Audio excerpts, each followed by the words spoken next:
A billboard on New Circle Road promotes a video game one review site calls one of the scariest ever. Why is it being advertised in Lexington?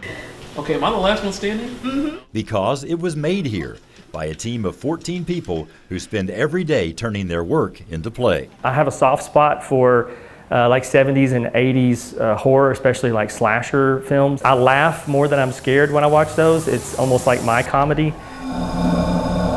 Wes Keltner is laughing all the way to the bank. His company Gun Interactive got a big break about 10 years ago when the studios that hold the rights to the Friday the 13th movies asked him to turn the films into a game. They had been impressed by some earlier games he had made for personal computers. Honestly, when I first got the call, I thought I was being trolled. I didn't think it was real. But it was real, and Wes definitely wanted to take a stab at it.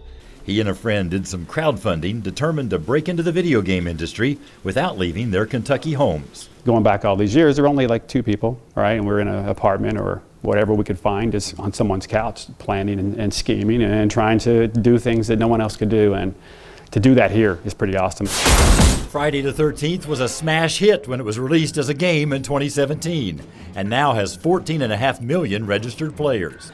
The company then turned to another old movie, Texas Chainsaw Massacre, and spent 4 years turning it into a game. Everything you see in the game, from the trees to the grass to the sunset to the clouds to the pieces of wood and rust on the buildings, that all comes from Texas. So it feels like you're in the movie when you're playing the game. So a lot of our fans had played the game and then they go watch the movie and they go, oh, they pause the movie and they go, I died there. As Wes explains it, his company is like the directors of a movie. I need to keep moving. They come up with the gory story and dialogue, set the scenes frame by frame, even recreate weird sound effects.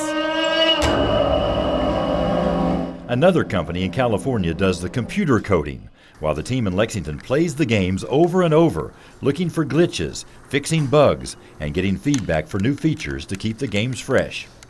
The folks here at Gun have recreated a 1970s basement set for a podcast, where every week they talk to thousands of fans around the world. The set is just part of the work environment that keeps employees inspired in an office where no one is scared to dream big. Gun Interactive has recruited some of the best game designers from around the country to move to Lexington. Once they get here and they see it, they're like, actually, this place is pretty great. These folks are proud of their accomplishments that have come after a lot of blood, sweat, and tears, especially blood. In Lexington, Marvin Bartlett with the Spirit of the Bluegrass.